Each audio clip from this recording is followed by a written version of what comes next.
Welcome everybody to the March Council meeting. Hello, Leanne here from Crow, the external auditors. Okay. And Sorry, where's that happening? Where's that? It's 1 o'clock. Two seconds, Dan. no worries. And I think Brad's having trouble getting through on the Sydney line. I've come through on the Melbourne line, but he might need to be connected. Yeah, we're just about to start the meeting, so you'll get the open jargon, Okay. and then we'll come to you in a couple Thank of you. minutes. Sorry. All right. I'd like to formally open the meeting. I'd like to, in the spirit of open, acceptable and transparent government, council and committee meetings are recorded and the audio recording is placed on council's website. By speaking at a council committee meeting, members of the public agree to being recorded and webcast. Murrumbidgee Council accepts no liability for any defamatory, discriminatory or offensive remarks or gestures that are made during the course of the council or committee meeting. Opinions expressed or statements made by individuals are the opinions and statements of those individuals and do not imply any form of endorsement by Murrumbidgee Council. Confidential meetings of council will not be recorded or webcast. Recordings and webcasts are protected by copyright and owned by Murrumbidgee Council. No part may be copied, recorded, reproduced or transmitted without the prior written consent of the General Manager. Any recording or webcast is not and shall not be taken to be an official record of Murrumbidgee Council meetings or discussions depicted therein. Only the official minutes may be relied upon as an official record of the meeting. Thank you. I'll call for any apologies, please. None? Okay. I'd like somebody confirmation of the minutes of the ordinary council meeting 25th of February 2020. Would you like to move? Move Councillor Turbin, seconded Councillor Bryce. Those in favour say aye. Those against, carried. Thank you. I remind you of your pecuniary interest declarations. Today we have none. No notices of rescission, no notices of motion. I will move now to the first item of business, the audited financial statements report. And I would like to welcome Leanne Brody, Brad Bowen, and Karthik Krishnamurthy of the Audit Office, New South Wales, and acknowledges an apology from Michael Kazoo of the Audit Office. Welcome. So, is it still under you, Leanne? Two. On call is one. That's only us.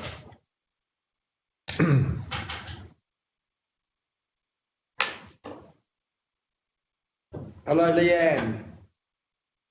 You got a speaker down there? Oh, you have. Yes. Hello. Can you hear me? Yes. Yeah. Sorry. Brad is he's saying he's joined the meeting, but it's not connecting. So I had the same thing when I dialed in on the Melbourne line. He's dialed in on the Sydney line. So I don't know whether you have to do something at your end to connect him to the conference.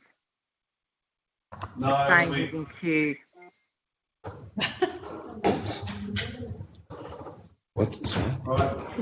Can you get him a message to, and he can ring my mobile number. Okay, no worries. Okay. 0437. Sorry, 1 second. Yep, 0437. 715 148, and that number will self-destruct after you've finished using it. Okay. So 0437 715 148. No worries. Yep. Okay, I'll get him to call that now. Thank you. Thank you. What about the auditor? You said you've got a gentleman, everybody else joining the meeting? Other gentlemen from the audit office. Karthik Krishnamurthy. Who, Jill? Well, you've got to try harder than that, Jill. Try to be I have numbers. No, I'm not. having the Very trying. Okay, so I've just sent that mobile number through to Brad, so he'll call that shortly, so you All can right. connect in that way. But there is some troubles at the moment with the Telstra line, so It's got coronavirus. It's got the virus. yeah. So between Victoria and New South Wales, I think if you try and call a Telstra number from an Optus phone and vice versa, sometimes get some issues. No worries, we got Brad on the mobile, so Fantastic. Yep. I think that we might progress and try and move on and.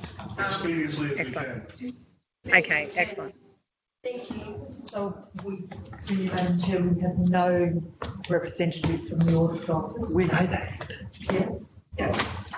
Yes. Okay, we'll leave it to you guys. You're the only two that we've got. So Yes, and they were comfortable that we were Brad and myself were dialing in. Okay, well, good Okay. afternoon. Thanks for letting us join via this way. And with everything else going on in the world, today's a bit of a celebration. This marks the official end of 30 June 2019 for Murrumbidgee Council with the presentation of this conduct report to Council. We, by way of a couple of extensions, still managed to lodge on time per OLG requirements because we applied for and were granted an extension and then lodged inside that deadline. So that's useful for us in terms of rolling forward to future years, and ultimately Council ended up with an unmodified or a clean audit opinion, which if you set your goal at the start of the process for what you're shooting for, an unmodified opinion is the best kind. The conduct reports are fairly standard documents, so the format of this won't have changed a whole lot over the last couple of years. And the key thing to take away from page one is that Council received a whole bunch of grants and contributions in the 2019 year, and specifically, there was some stronger communities funding for 4.1 million for capital items and transport monies for 1.4, and some ongoing council implementation funds. All of that means in the current accounting rules that apply that those grants, when coming in, were income, even though we haven't spent them yet. So that's why your operating result shows as a surplus.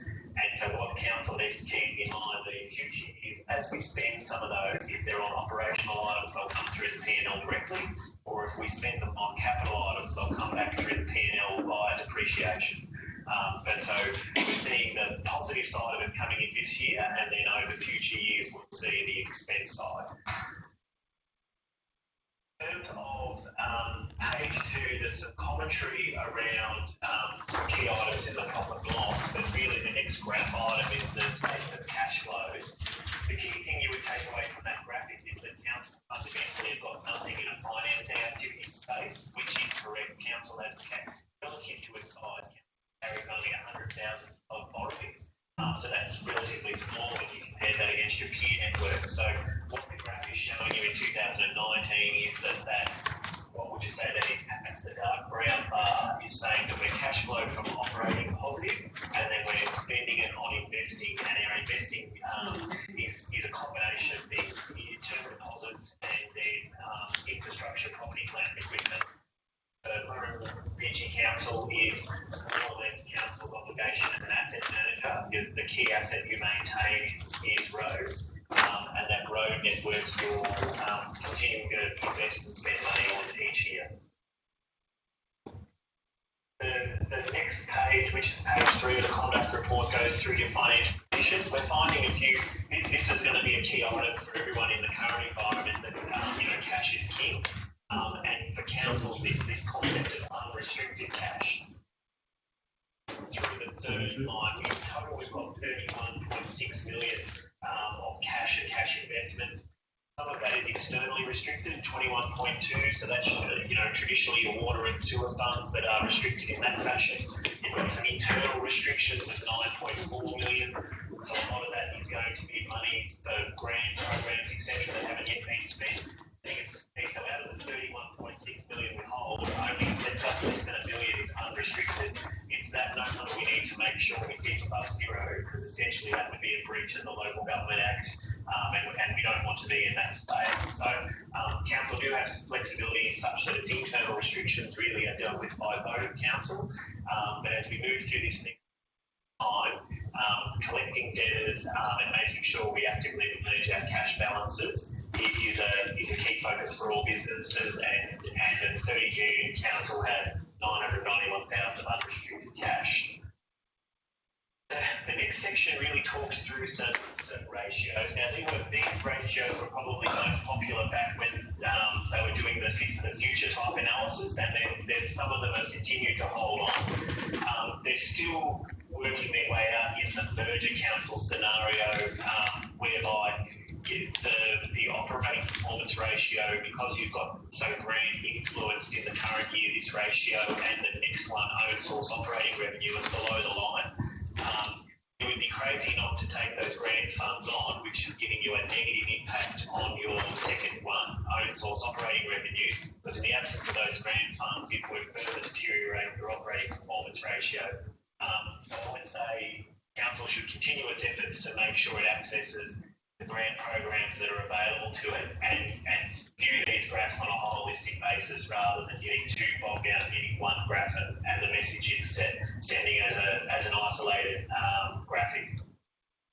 Your unrestricted current ratio is really strong. What that's saying is you've got $6.16 for every dollar of liabilities.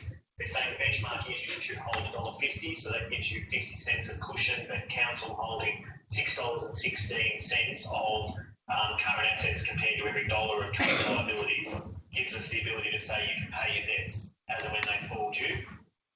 Debt service cover is really strong considering you hold such a low level of debt, and rates and annual charges outstanding. That's really a pleasing outcome. The benchmark for regional councils is set at 10, and you can see your 3-year history. You're regularly tracking along well under the benchmark. So council's processes for collecting rates and ratepayers' preparedness to pay, both those things combined are helping generate a positive outcome. There was a new accounting standard that came into play during the year, which was AASB 9. Really, it impacted on expected credit losses, which was around your debtor collections. Because council holds security of land, the impact of this standard was much lessened. And so then it was really around some of your financial statement disclosures, which consume about 4 or 5 pages of text towards the back of your 90-page financial statements. And then as we navigated through, Michael Kazu, who signed as the delegate for the New South Wales Audit Office, has confirmed there that we observed no instances of legislative non-compliance. And so, it was a pleasing result in what was a very challenging year for council with changing resources and still trying to navigate the merger of the two legacy trial balance systems into one, and relaunching with a single version of accounting truth, which is one general ledger. So the year had many challenges, and we appreciate the support that we got from the finance team. Both Sue and Vicky helped considerably in getting us to this line, and we're most of the way through to 2020, but we very quickly need to move our focus onto the current financial year. But in terms of the report on the conduct, the Murrumbidgee Council, that's it for June 2019. Thank you very much. Any questions, please? I think you have provided the clarity that we needed to look at these graphs and work our way through it. It is nice being a flowery word, but it is reassuring that you have acknowledged the hard work that our finance staff have been working under, and I'm always really happy to hear that the level of collaboration and cooperation was as it should be. So, yeah, we're under no illusions. We still have some really significant miles to make, but to have received this positive report that assures us that we are not only compliant but keeping our heads well and truly above is reassuring. So thank you very much for your reporting. No problem. Thanks for fitting us in here, Dave. Recommendation? No worries. We'll move to the recommendation.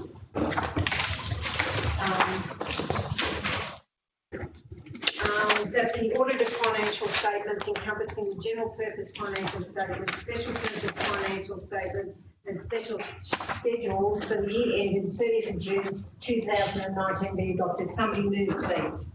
Moved Councillor Curthy, seconded Councillor Bryce. Those in favour, please say aye. Those against, carried. Thank you very much. No worries. Leanne, you didn't have anything you wanted to say? No, I concur with what Brad's presented. So I've got nothing further to add.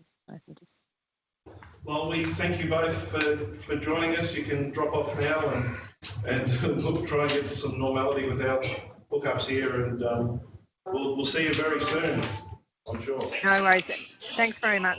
Technology's a battle today. Yeah, no worries. Technology is a challenge. Thank you. Ta-da. Thanks a lot. Bye. Okay. Bye.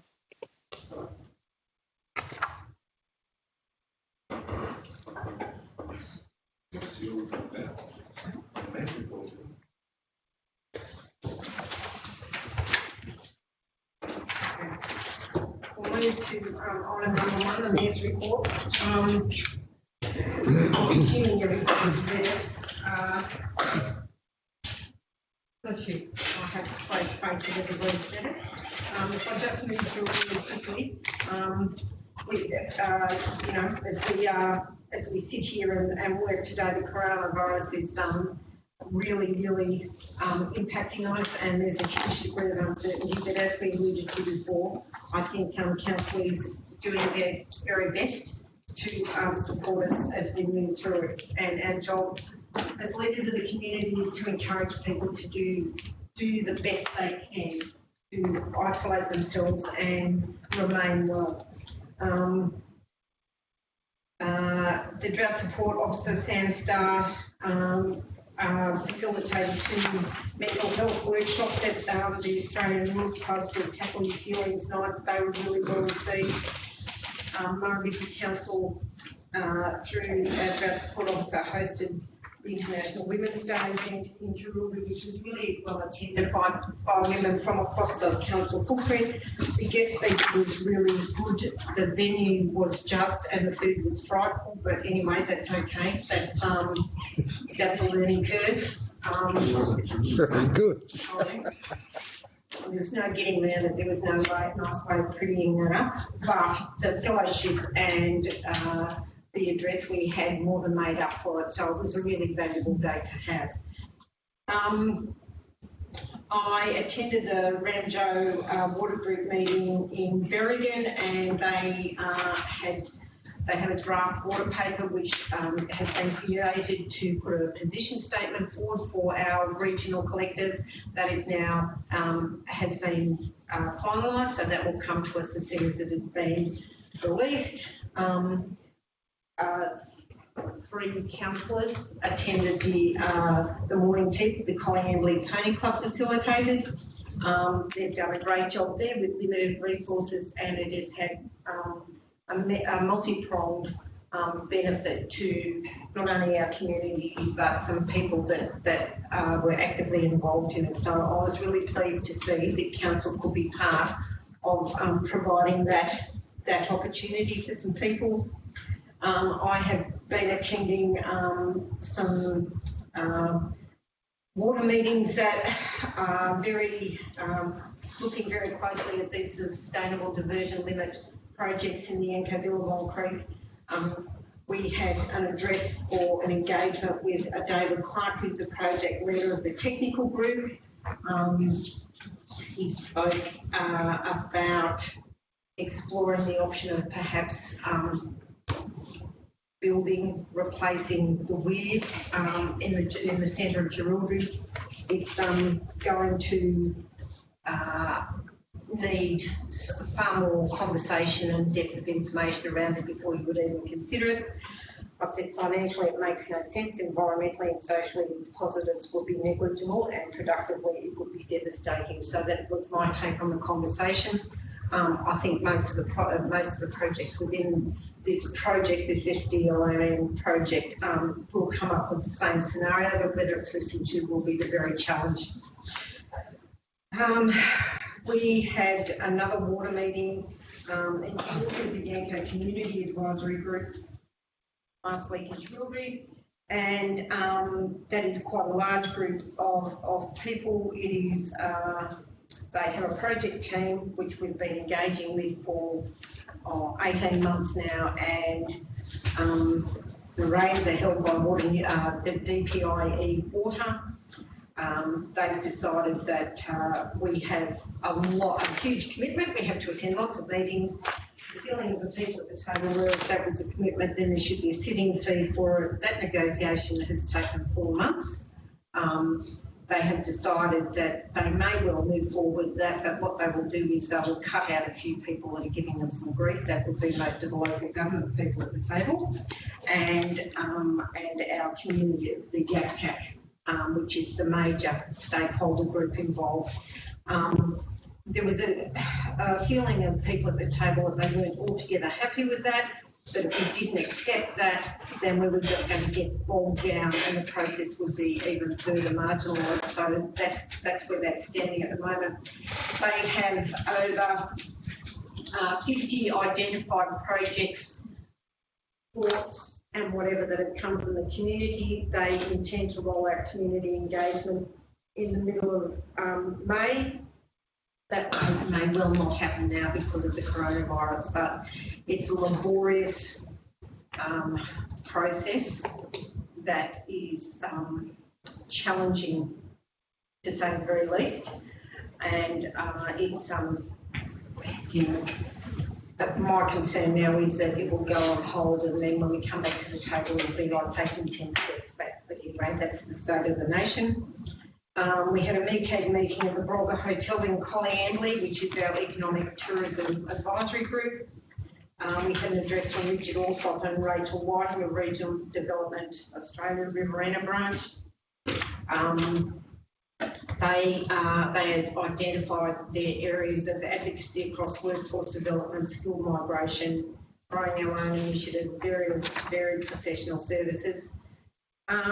What was made clearly important from that meeting is the importance of the Riverina brand, and what was clearly articulated was we can't do anything by ourselves, we are clearly stronger together. So we did address the Darlington Point entrance signs, other signage prioritisation, our Murrumbidgee Trails visitor guide, local visitor guide, updated image gallery, the drought community program, and a drought support officer. We spoke about the disabled access to the Colliambley and Darlington water pools, our prioritisation for the town beautification programs, our Thrive membership, Riverina membership and associated memberships, and CICL informed us of the 2 weeks art display in-house in April and May. So it's an area where there is plenty of scope.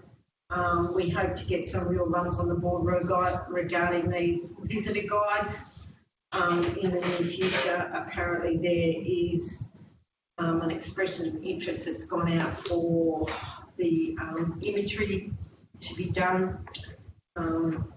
It's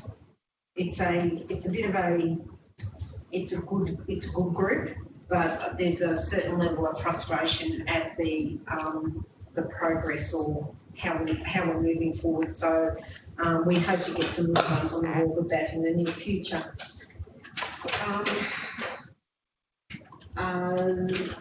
Councillor Smith and Councillor Bryce and I attended the Mid-Murray Zone Captains meeting in Murrumbidgee.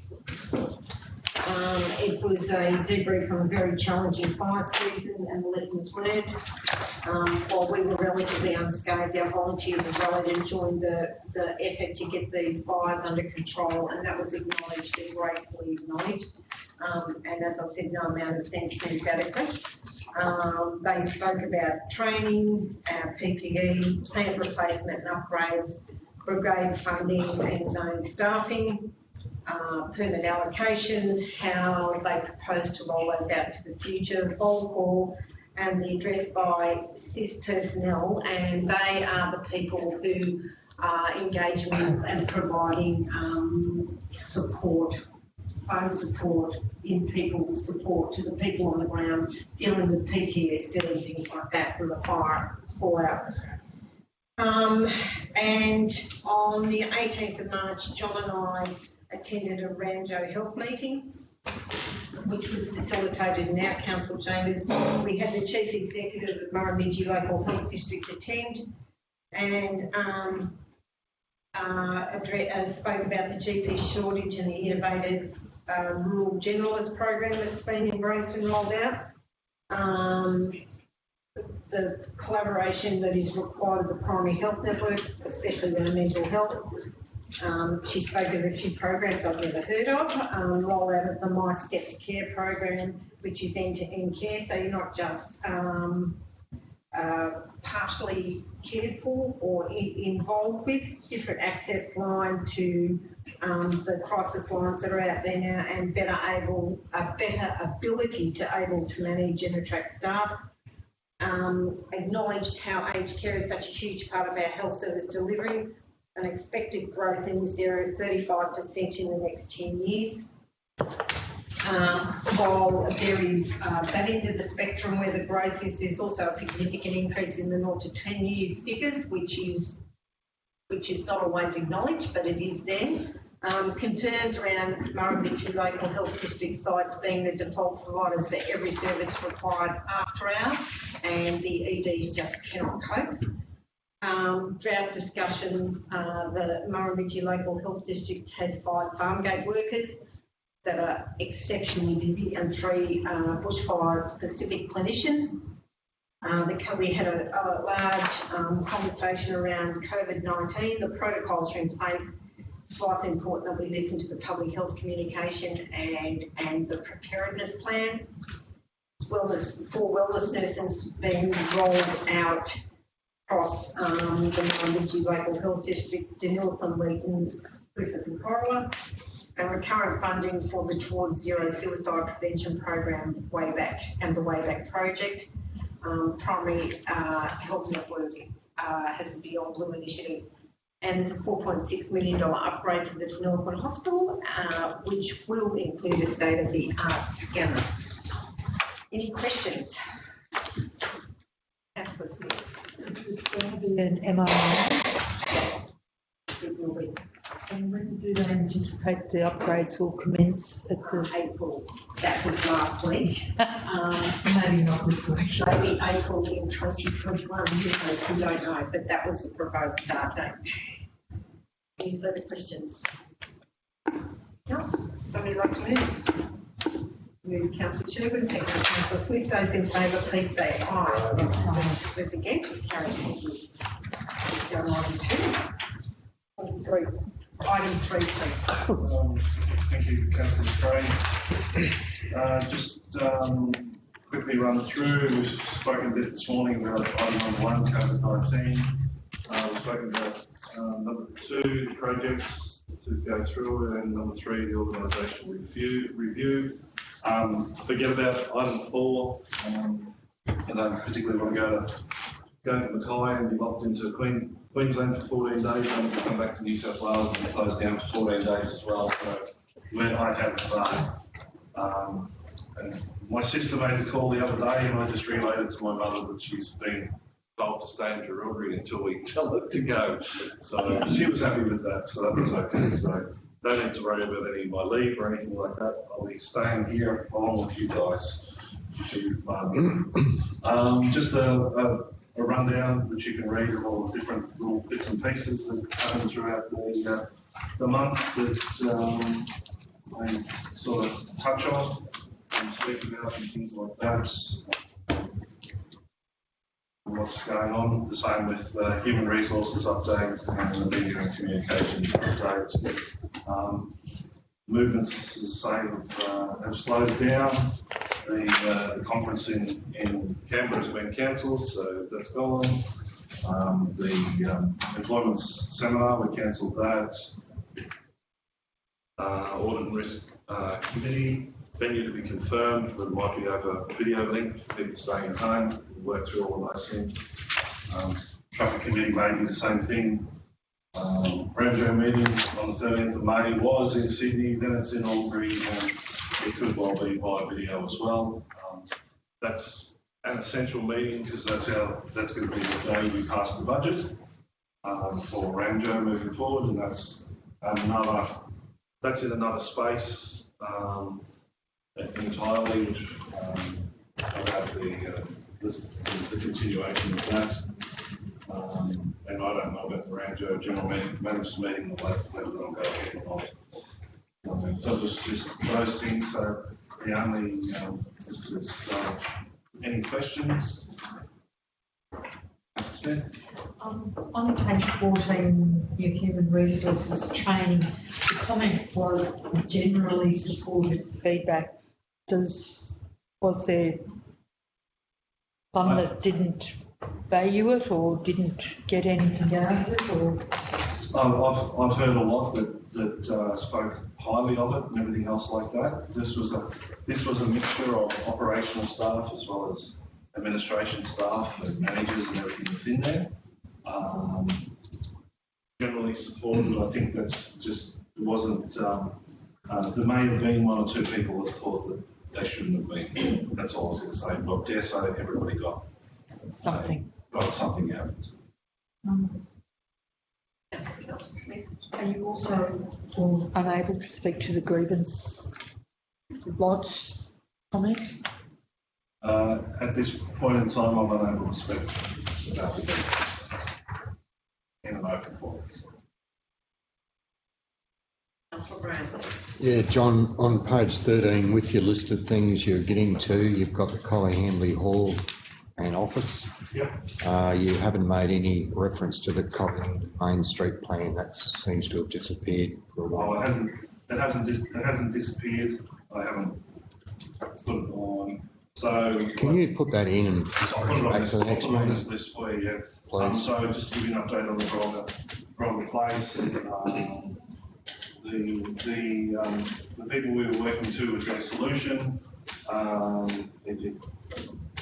unmistakably thought that they were on a local government supply list. They're actually not.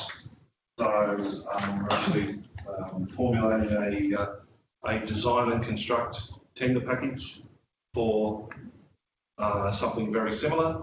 That is being worked on now and will be out within the next couple of weeks, hopefully. And as I say, I probably won't bring it back to council because it's design and construct. We might have 4,000 different ideas come forward at the end of the day, which we can look at once they come in. But the premise around an electrified shade sail, for want of a better word, and have all those little bits and pieces that the community has asked for to be incorporated, ability for extra PowerPoints and speakers and all those sort of things have all been put in the brief moving forward, so that we can do that. So that'll be just a couple more weeks away before we put it out, and we'll see what it comes back with. Right, thank you. I'd just like to speak to the item a bit below that, the multi-purpose health centre, Collie Hamley ambulance station, Darwin Point. We were misled regarding the fact that that was going to happen on our patch, and we were part of a group meeting that was facilitated at Urana, and we weren't happy with that because we think that they should actually come to Collie Hamley and Darlington Point. So we stood our ground and said no, for two reasons. One, the meeting that was organised at Urana and whatever, they'd be cross if we gave crash their meeting when they had waited long and hard to have that. So there is in train a meeting for us to meet with them, but again that will all be on hold because of the coronavirus. But that's just an update on that. Okay. Any further questions of John? So just looking for endorsement of number 1 and number 2. I'll cross out number 3. I won't be taking my leave or stay put. Right. Just 1 and 2. This 1 and 2. Endorse the COVID. Yeah. So the recommendation is that council endorse a COVID-19 response plan, and secondly, authorise the general manager to place to tender for 28 days the Collie Emily Sports Precinct. Further, the council will tender for the June 2020 council meeting. Somebody like to move Councillor Smith, second Councillor Brown. Those in favour, please say aye. Aye. Those against, carried. Thank you. We'll move on to item 4, please. Mr. General Manager. Beef cattle feedlot, I can bring, there was some questions about, so Steve is on standby here, I can bring him in. If anybody's got any extra questions that they may wish to ask that I can't answer, do you want to throw them at me? If I can't, we'll just go get Steve. Could you please allude to the questions that have been raised already? There was only one question that come forth, and that was in relation to assessment on the roads infrastructure and what this will do. They did as part of the environmental impact statement and the roads assessment and things that was insignificant, mainly due to the fact that this is a Wagyu feedlot and not a 90-day feedlot. The cattle are in there for up to 18 months or something silly or whatever it is. So it's not like having 7,000 head travelling 4 times or 5 times a year. It's like having 7,000 head travelling, 3,000 head travelling a year or whatever it is. That's why it was considered to be insignificant. Okay, are there any further questions? Well, it ticks all the boxes, doesn't it? So this is, go grab Steve if he's down where I sit, right there again. We'll just grab him because he's recommended the additional attachments, so I wasn't aware of that, so we'll get him into it. He said it's not needed, but Yeah. he can look forward on the road. So this, we haven't got this. I think it must Because we have to maintain that road. Yeah, I remember reading it. Yeah, but it's not in the recommendation. Not in the recommendation. No. It must be our. This is a particular road service, so I can't see any real problem with it, except we've gone considerably underneath heavy vehicle movement of 100 k's and B doubles, no road trains at 90 k's. So school vehicle, the school thing is very important. Yeah. It's very reasonable. I mean, a loaded stock truck going at 70 kilometres an hour on an unsealed road is plenty fast enough. Yeah, I reckon. In my opinion. Okay. So the upgrade, there's no upgrades to the roads. The roads are staying as are, Yeah. and they are gravel. There's a mix, isn't there? Yeah, there's. Yeah.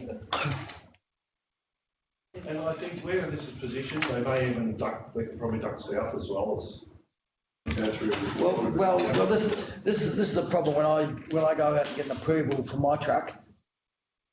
I have to go on a certain road. Yeah, they go through, if they travel south, they could well go across 3 council. Yeah, that's right.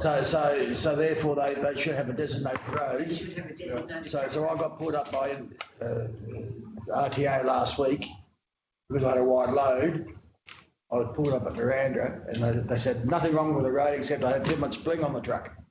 I overdid the flags and the lights because I had over-length thing on it. So, but I had to travel on the Sturt Highway. Could not go through Lockhart, in other words. Good afternoon, Ken. Yeah, we're just talking about the feedlot. They're all just happy that had a question about the roads. Oh, yeah. And you put this piece up as well, so that's what you're recommending as well. That is correct, and through you, Madam Mayor. Reason we added the additional conditions just to make it clearer to the applicant. So the very first condition in the attachments, we approve the EIS, which goes with the development, but when you go through it, it's like I said, a 150-page document. Things get lost, people on. So we thought, let's specify what they've provided to us as their solutions for the management of the roads, and that's pretty much where they are from there. So we were just having a conversation around that now, Steve, and can it be a designated route they have to use? They can't come in from 5 different angles? Steve, when I get a permit for my truck, and Murrumbidgee Council should have my permit in there to do something with it right now, is I have to go from point A to point B on this road. Well, with this one here, like, because of the vehicles that are coming, it will be B doubles. Yeah. That is a specified route, and Road trains. no, they've only in the statement they've only specified B doubles. They are making application to be able to use the roads nominated as a B double route, so that will limit it to the path of travel shown in the EIS. So they will have to use that? Yes. Yes, okay, that's clear. Okay, are there any other further questions of Steve? If not, thank you very much. Too easy. Okay, good afternoon. Thank you. Thank you.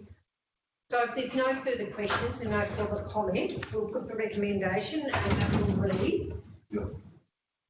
But we have to get this bit too. Yeah. That the Murrumbidgee Council is a consent authority pursuant to section 4.16 1A of the Environmental Planning and Assessment Act 1979, grant consent to development application number DA1-2020 for intensive livestock agriculture, comprising a feedlot with a capacity for 7,680 head of cattle at lots 1 to 3 DP 120110 and lot 1 DP 393315. 587 Rolfe Road, Lady Bray, subject to the conditions set out in the attachment 3. And B, the development application be delegated to the Manager of Planning and Environment for issue of the notice of determination. And C, to ensure that the proposed development does not have an adverse impact on the local road network, the following is to be observed during the lifetime of the development as stipulated in the EIS. 1, there is no heavy vehicle movement during wet weather. 2, heavy vehicle movements are not to commence until a minimum of 48 hours after rain has ceased. 3, no heavy vehicle movements during school bus hours. 4, a speed limit of 80 kilometres an hour on sealed roads, and 5, a speed limit of 70 kilometres an hour on unsealed roads. Somebody like to move, please? Moved Councillor Churgwin, seconded Councillor Kirby. Those in favour, please say aye. Those against, carried. Thank you. Item 5 is traffic committee meeting minutes. I spoke to these minutes at the last meeting saying that they would be presented at this meeting. It's just recording of what I spoke to. If there are any questions, I'm happy to take them. Any questions of Councillor Smith, please? If not, somebody like to move? Move Councillor Brown, seconded Councillor Smith. Those in favour, please say aye. Aye. Against, carried. Thank you.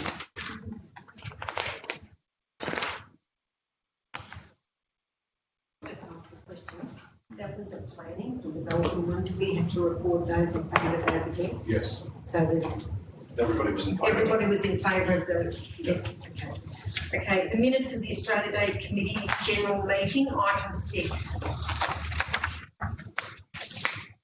Ross, you've got Yes, I attended this meeting.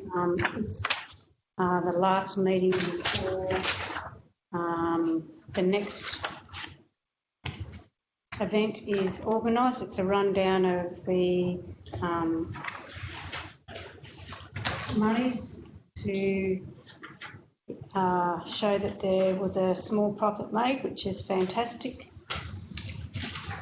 And there will be no more meetings until January, so we don't have to worry about disbanding the meeting. Any questions?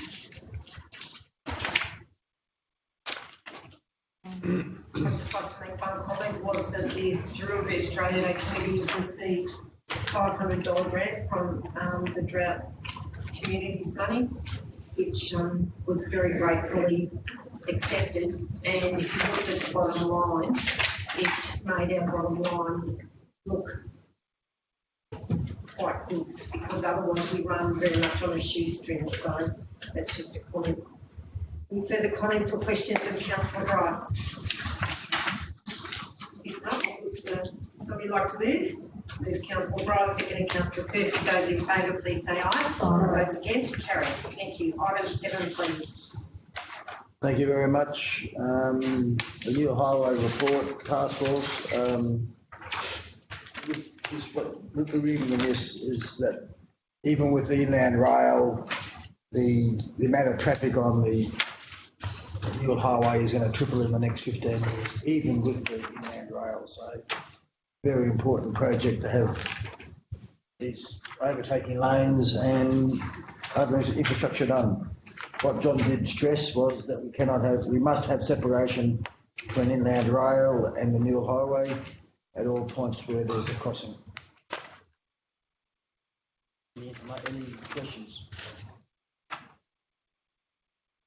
Councillor Smith. I was just wondering, the Tocumwal and Compton area for the road change, why didn't that progress? Because the person who was talking there he hasn't taken his position as yet. Okay. And he's from the northern part of the Mill Highway, and the southern man hasn't been appointed yet. And hopefully that happens in March or April, but who's to know now when that's going to happen. So. And a bit of a follow-up to that, Barrington had identified an area, and they've repurposed that area as well. Okay. So it needs to find the right place to be done. Any further questions? Not? Would somebody like to move? Move Councillor Black, second Councillor Brown. Those in favour, please say aye. Those against, carry. Thank you. Item 8, please. Ooh, yes, cash flow. Look good. You're the expert. We hope. You know what an expert is. Yeah, under pressure. Is there anything you need to bring to our attention? No, nothing at all. It's just normal.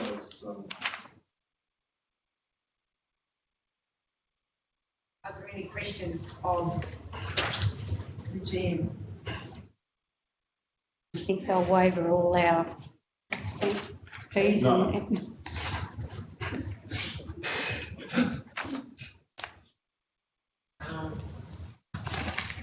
Interestingly enough, I was speaking to John yesterday about available monies and things out there, and he said, well, we won't be able to access any of them because we are government and we are funded, we are not a private business. So yes, that's the state of play. If there's no questions of somebody like to move. Councillor Sherwood, second with Councillor Kirby. Those in favour, please say aye. Those against, carried. Thank you. Item 9. So the information just contained in the monthly report for the manager of planning and environment. If there's anything I can take back to her, please. Excellent report. Yeah. Probably going to be late. Vic Mile is not aged in Colleamby. And the kangaroo culling. Like they've moved on. You moved too slow for them. Seriously, by the time we get around to doing something, the next flag will be here. It's a new flag. No, don't even go there. Yeah. Okay. Well, we'll get to that in another report. Okay, if there's no further questions, somebody like to move? Move Councillor Wright, second is Councillor Brown. Those in favour, please say aye. Aye. Those against? Okay, thank you. It's just Vicky's report. Living Seasons was she went to Honolulu. She come back early. She's now sitting working at home. isolated for 2 weeks. Did you turn in netball? Was it enough this year? One game. Very good. Okay, are there any questions from this report? I think it's pretty straightforward. Yep. Okay, then there's no further questions, somebody like to move? Moved Councillor Churban, seconded Councillor Smith. Those in favour, please say aye. Those against, carried. Thank you. Items 11. Joe's construction monthly report.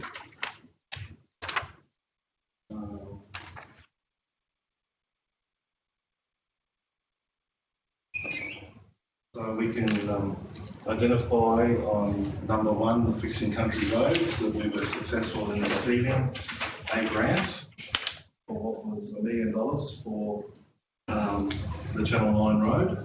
That was only advised a couple of days ago. Right. The thing that I want to point out, and the encouragement of giving to the staff, is for us to apply for these things. Particularly point out some of our last fixing country roads money, McDonald and ULO. We actually employed an external consultancy that took a percentage of the fee to do that. This was done completely in-house under the direction of Joe. He spent the time doing that, and we were still successful. So I encourage and expect that of the staff, and it was just pleasing that it's come forth like that. That saved probably $50,000. Something. Well, because Johan's not in the room, could you please pass on to him our thanks for a diligent job that has had really good rewards. Thank you. Can you give us an update on, it says utility works here near the BP. Yep. What private works was that? Is it, that was the water? Oh yeah, so as part of the redevelopment of that section of the road, RMS, or whatever you want to call them now, contracted us to remove our own pipes off the alignment they were, so they could do the reconstruction of the road, and that was part of the contract price. So we got paid to do that. Right, it was the same thing we got paid by Transport in New South Wales for that section in front of, I'll say, the swimming pool. I don't know how long it was, that part there we also got paid for. So, does that count for our own source revenue? Yes. It does. Yes, it does.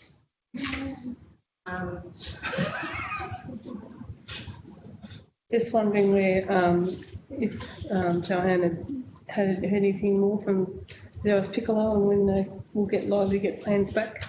Could you please speak up? I think I did like Zeros to Piccolo, for when we might get the plans back from 4 Bancup Avenue. Yeah, no worries, I'll follow up with that. Do you, council, have they been briefed as to when those works outside will be complete, the BP? It's on track. Old mate who walked into the bakery this morning told me that they were finished on time, but has council been advised that it's tracking on time and it will be completed on time? All of our information is, they set the 3-week time frame, it's over 3 weeks, the BP was going to be closed, and they were doing it. They've done a power of work of that. Unless they did buy a virus, I don't think they're expecting not to be complete. Just the line on which the stock goes finished. They're pretty good. Centred around it. Yeah.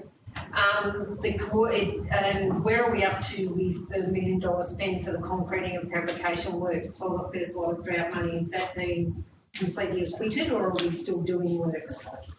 We got an extension until 30th of June, like everybody else, so I dare say that we are still spending. Okay. Any further questions regarding this operation manager's construction report? Some of these questions might be answered later on in the actual operations report too. How's the boat room going? Yeah, that was in there. That's in there. Right on, getting too excited. Okay. Somebody like to move? I'm actually leaving the Move Councillor Bell, seconded Councillor Smith. Those in favour, please say aye. Aye. Those against, carried. Item number 12, please. That's the maintenance report. Operation maintenance. Councillor Wells. Previously inquired that a report be put in here with regard to the town boards. I'm very concerned about it. Well, not concerned, I don't know.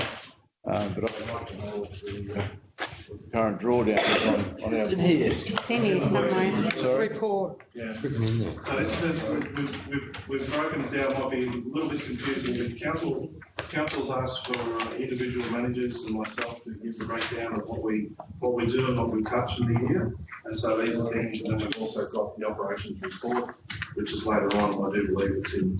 Yeah. Sorry, I read it.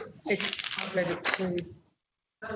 John, where do I identify areas of concern? Page 7. You can,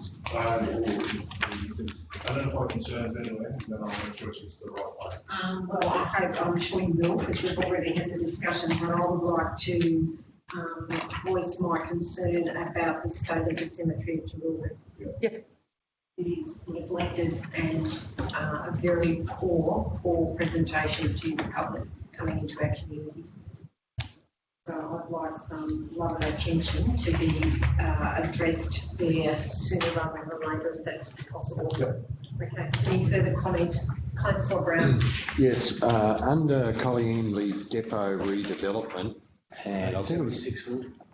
I think at the last meeting we got a plan, which has been agreed. It's got a lot of material dumped in there, and it is just a terrible eyesore from the road. Can we plant trees against the channel as an eyesore protection? Like, it really looks unprofessional the way it is now. And you would have seen in that plan as we go along, that all that stuff you're talking about, there might be in bunkers or whatever it is, or it's just certain areas, but yeah, we can plant, I think there was trees right along there. And then when we were on site, looking at Ben Coven, we proposed that front area in front of the RFS actually be levelled as a turnaround for trucks as well. So It's no good there, mate. it's no good now. No good there. It's got to be out near the highway somewhere. I was thinking more along the lines of anything that comes in and wants to decouple or whatever. Well, at the moment they did bring that grain corp, which is a fair way for them to do it. But it just there, it's not going to cost us a lot. We can clear, we can put gravel down, we can have a hard stand just to be there rather than a mess.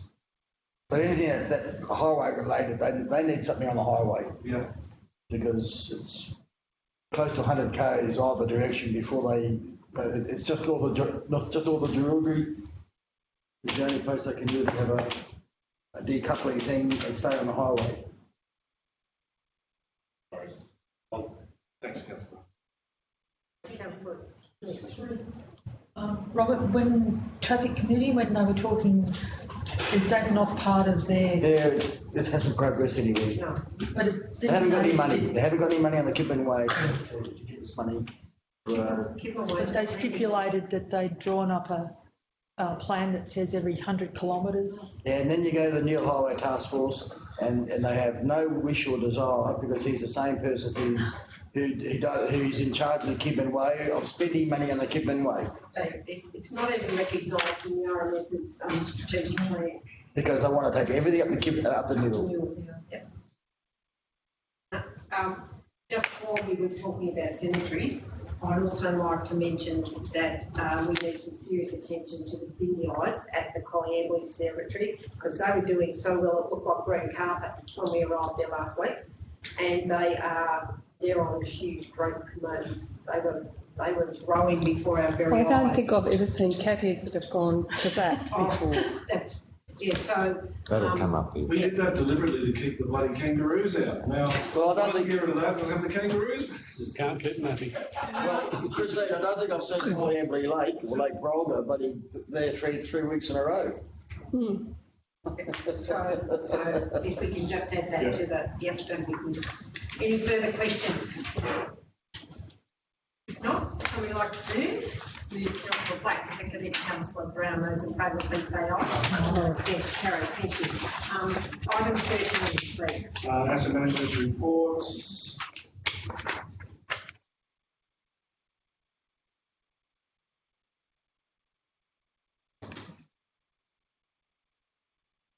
Any questions? Yeah, where are we up to with the Darlington Point Shire Hall? Is it the Shire Hall or is it the council? Sure. The hall. So Take yeah, that look, word out. Councillor, No, don't, because it's what's stopping it from the thing. the hall, which is currently an op shop, is that what we're talking about? Yes.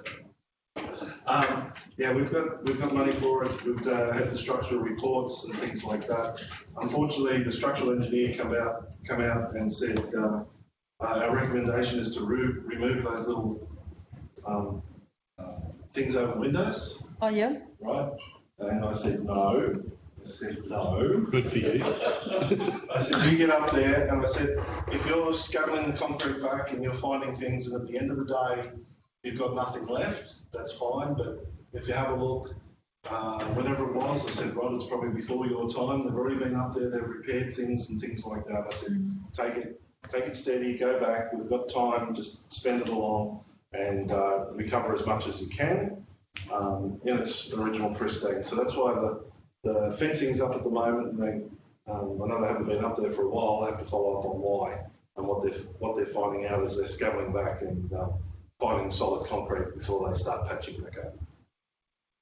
Councillor Smith? Just as some historical knowledge, can't remember the gentleman Strawn's first name, but he was the heritage mason, bricklayer and concrete worker that did the restoration works on the railway station and the Post and Telegraph office in Jerilderie, if you're looking for a referral or a resource person. No, It'll be in our files somewhere. Well, when we have consultants come out, they give us options. They don't just give us one option. So, and if that was 1,000 different things that were going to cost $100 million more to do, at least we could make a decision. But as it was, I said no, we move forward. So there's other little bits and pieces going. The pointing is going around the back where they have to repoint. You will see that it'll be a little bit discoloured, but that's just the nature of the beast of pointing until dust and everything gets into it. It changes the colour again, so they've gone and matched them as quick as they can, as close as they can. You'll probably see there'll be some more, the structure or the footprint is fine, so they'll put some more concrete around up against it, and then also do a bit of parging, level with the other parging right round, and that'll take care of some of the more worn out brickwork at the bottom and everything else like that needs to be fixed up. So it won't look out of place. It looks as though that parging had been right round at that level all the way around. So yeah, they're slowly working through all those little bits and pieces of what they've found and juggling with everything else. I think it should have its correct name here, which is Murrumbidgee Shire Hall. Yep. Then Darlington Point under it. I just think it should be its correct name on it. Shire Murrumbidgee Hall. No, Shire Murrumbidgee Hall. It says Murrumbidgee Shire Hall. That's it. Yeah. It does. Murrumbidgee Shire Hall. Okay, any further questions? If not, somebody would like to move the recommendation. Move Councillor Bryce, seconded Councillor Brown. Those in favour, please say aye. Those against, carried. Thank you. Go. Number 2. And Kelly. Sorry? And Kelly. Well, No, sorry, this is not Kelly, that's Sam. No, Sam, this is Sam's. Sam's, yeah. Yeah, Sam underneath. Yeah.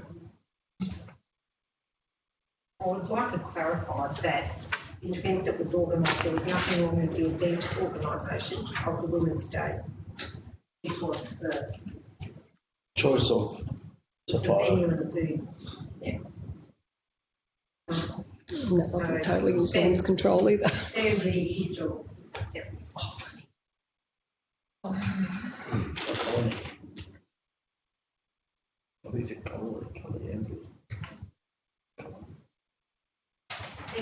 questions from here? Yes, with regard to, what is it, point 3 and 4, Darlington Point Colliangley Respite Group and Cypress View Lodge discussions. We had a discussion this morning. I just think we should have something in the minutes to record what was discussed. Do you think? Well, there was some, this gives you the leg in, if you wish, but there won't be any, we're not a Hansard or anything like that, there's no resolutions coming out, so. Just having a discussion is not going to be in the minutes as such. Okay. You just object to it. Object to it. You're in the recorded motion saying that we spoke about it this morning. If you wanted to speak something on the record, it just won't be placed in the minutes, that's all. But anybody that listens to the podcast, or whatever it's called, will be able to do that. So if you want to speak about what we spoke about this morning.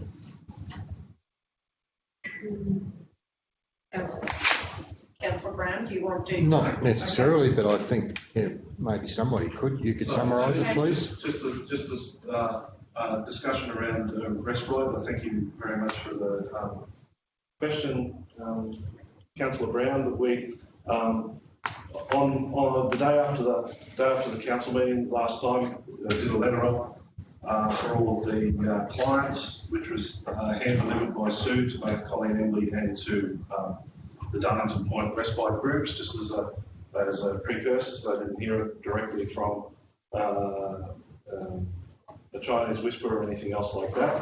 And then following up from that, I attended both the Colleen Embley and the Darlington Point groups on the Wednesday the 18th and gave a breakdown of what the council resolution was and stressed to the point that it was a resolution that we look to transfer to a suitable provider. If we cannot find a suitable provider, the resolution states that council will retain the service in the near future, right? So that was the message that was given. It was the same message that was in the letter. We spoke about some other things about why was it a confidential matter, and I explained to groups it was confidential, so if it didn't go anywhere, it didn't need to upset everybody unnecessarily. It was one of the questions that I fielded.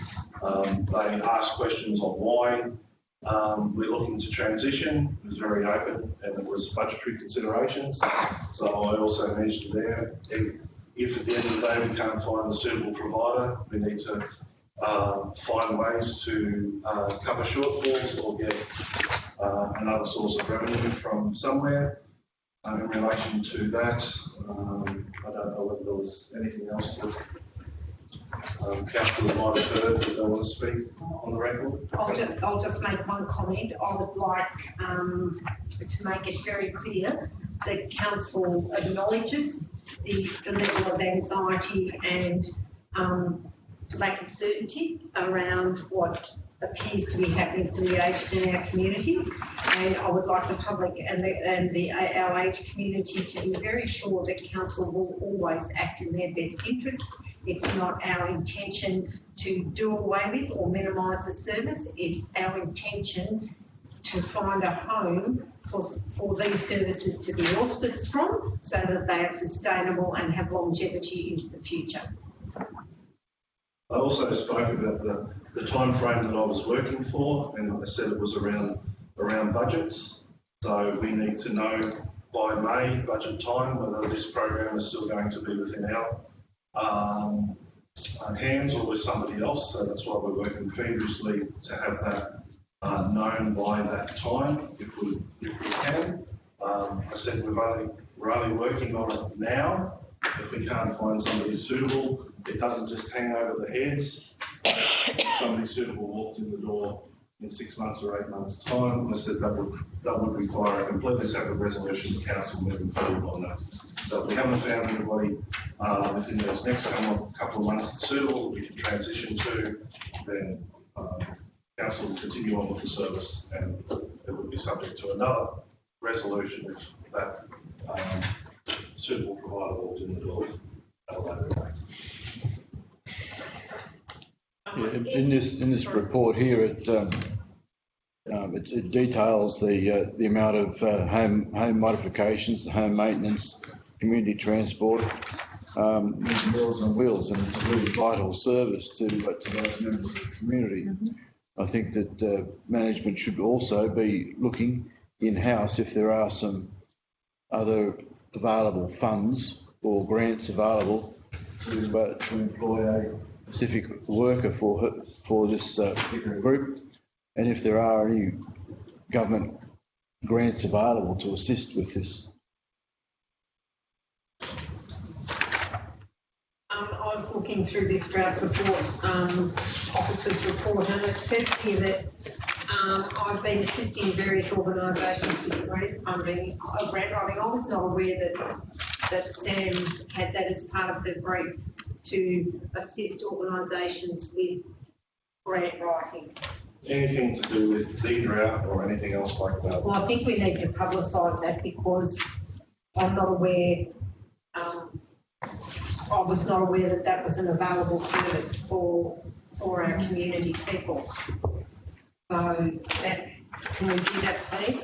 And also, I'd like to acknowledge the Active Farmers Group that has been in Colliamley for the last 8 weeks. They were on national television last week.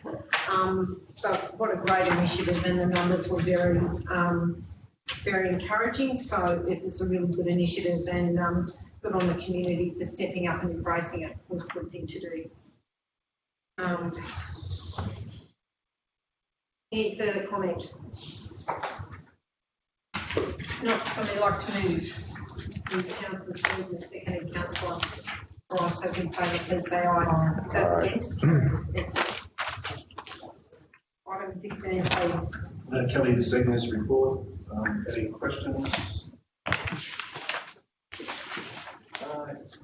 Yeah, I was travelling through Balranald the other day, so I stopped and had a look at their tourist information, and there's brochures there for Coolerman, Griffith, every town except us. And that's a major stopping point on the Sturt Highway. So are we waiting on our new brochures, or are we just remiss? Can't honestly tell you that. I think that we're so popular and they all sold out of them.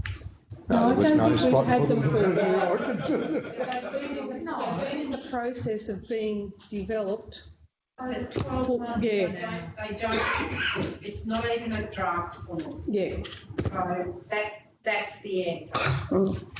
And I guess the answer is Kelly was on leave, but it is one of these burning issues that finds us lagging really substantially behind everybody else. Excuse me, through you, Madam Mayor. This was a project that was identified before when Kelly started, and then prior to her going on leave, both the image gallery and the development of this visitor information guide and the collecting or engaging with advertisers and what have you. And my understanding is that it's progressed no further 15 months later or than today. Well, the preparation of the photography brief for the expressions of interest, it says here that's been prepared. But at the METAG meeting last week, it was very clear that the Murrumbidgee Trail Visitor Guide, which is just not our responsibility because we're part of a collective, it has got 5 councillors, I think, John, isn't it? Giving intel into it. Murrumbidgee Trail, Miranda, Lockhart, Leedon, Murrumbidgee, 4 councillors, sorry. And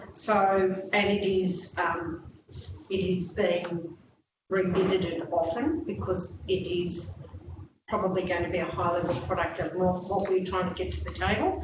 But I think we need to, as a collective, state very clearly that we need these visitor guides done sooner rather than later. So we would encourage our economic development and tourism manager to please prioritise that and try and get the image gallery, because the fact is, like, our images are not that flash, and when we come to being part of Thrive River Arena or the Newell Highway or whomever, we don't have great imagery to put up. So the very real consequence of that is quite often it's overlooked because it's not that high spec, which if you're going to be out there in the market, it has to be credible imagery. So that needs to be prioritised also. So Can I just ask a question on that visitor's guide? So we're not going to have a specific Murrumbidgee Council. Yes, we are. Yeah. That's one I'd like sooner rather than later, because it's just frustrating if the nth degree not to be able to give. That one is free to advertise here. We just want to get absolutely everybody and anybody to be able to put their names into that guide so that it's available for everybody. And the ones that are the joint guide, there will be a subscription for those who wish to be here. Yeah, it needs printing and distributing yesterday. Councillor Smith. What was the outcome of the touring list? I gather There was an Ed Kelly touring route Last night. Is there any? No, I haven't been able to speak to anybody. We might get a debrief on that for the next report, Councillor Smith. Any further questions? No, somebody like to move, please? Move Councillor Churton, second Councillor Faith, Councillor Ross, Faith Ross. Faith Ross. A little. Those in favour, please say aye. Those against, carried. Thank you. Item number 16. Yep, citizenship ceremony is going ahead behind closed doors with recipients and one recipient and their spouse, Councillor McRae, myself and Julie. So very much a low-key affair. They've been advised, and if they want to have a massive party and 100,000 people, then they'll just have to delay until we can do so. I think we've contacted everybody's on board with that. They're fine with it. They want to get it done. Right? They don't want to get deported for coronavirus. Edit that for the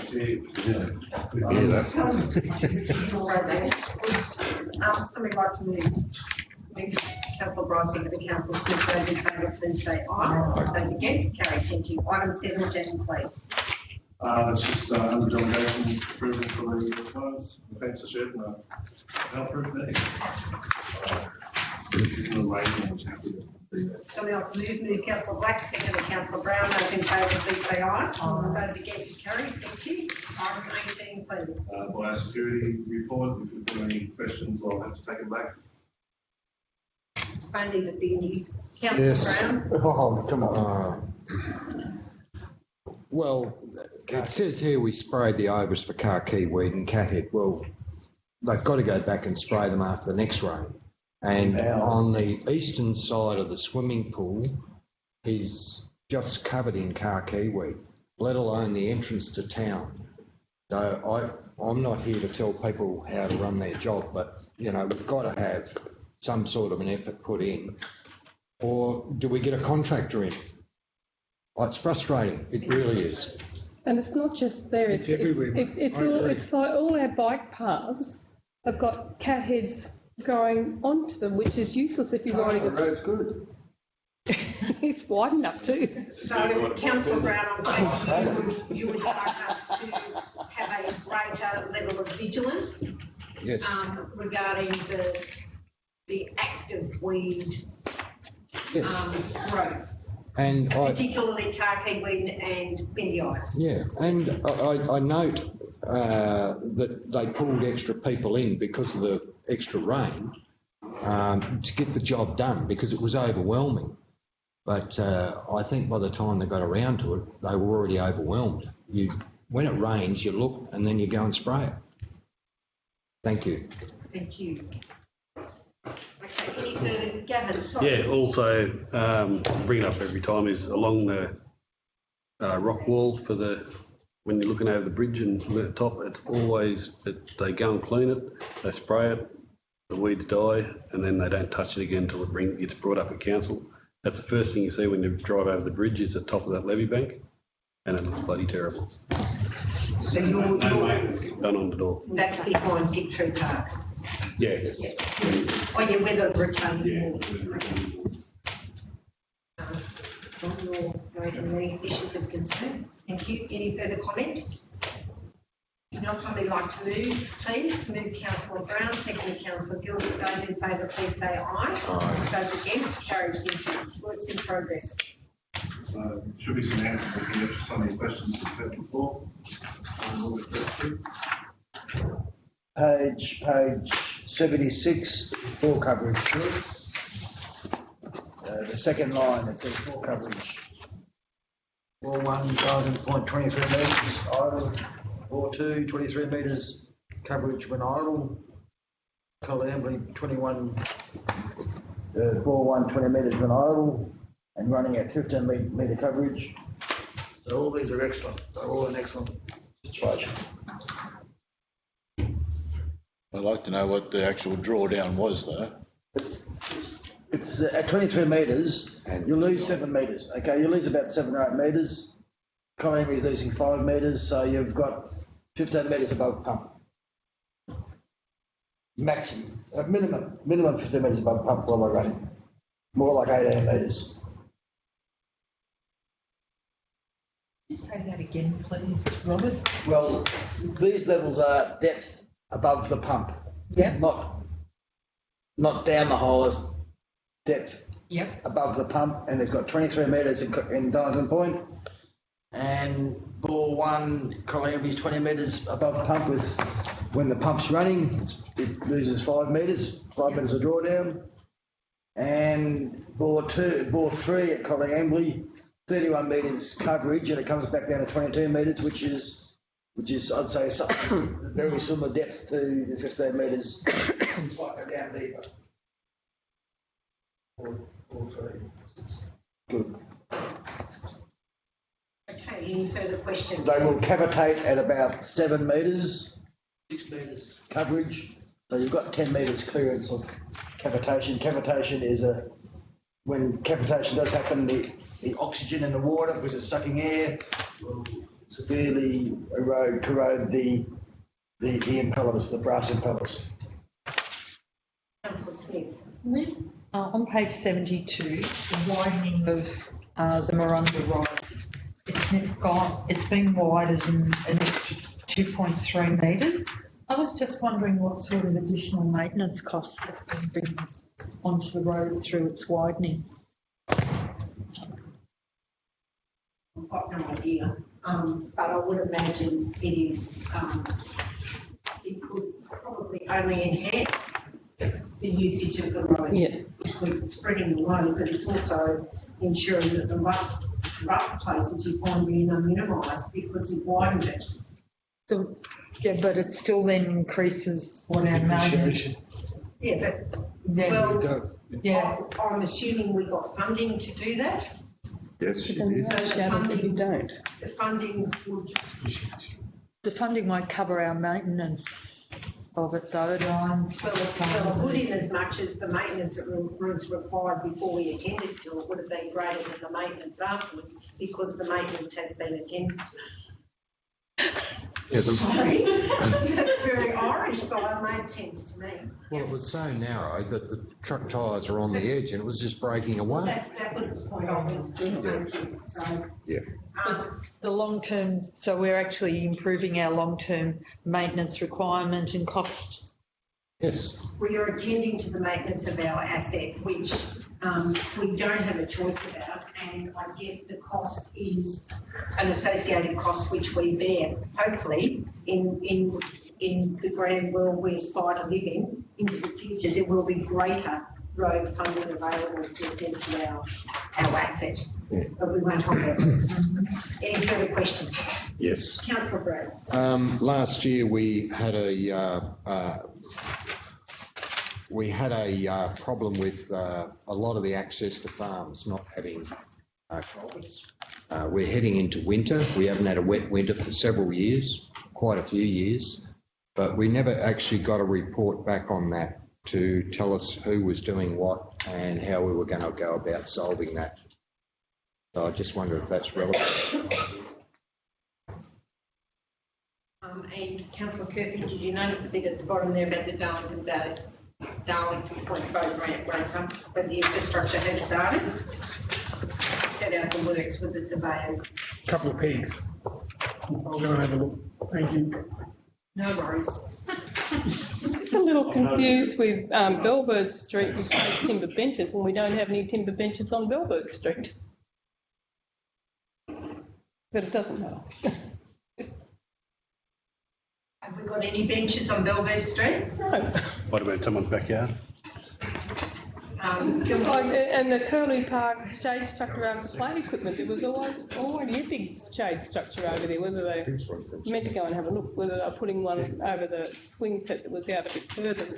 Maybe that's what they were planning. Structure was over. Just, well, similar to, what's going up over the one here? Just the big structure, proper structure the same way as the Lions Park. It was already over the Curlew Park one, and they're saying that they're putting additional shade structures in over equipment and all this. Can you please follow that up, John? Yep. So we can get some clarity on that. Any further questions or comments? Well, somebody like to move the recommendation, please? Move Councillor Kirby, second Councillor Bryce. Those in favour, please say aye. Aye. Yes, carried. Thank you. Okay, item 20, would somebody like to move that we move into confidential, please? Move Councillor Turgood, second Councillor Smith. Those in favour, please say aye. Those yes, carried.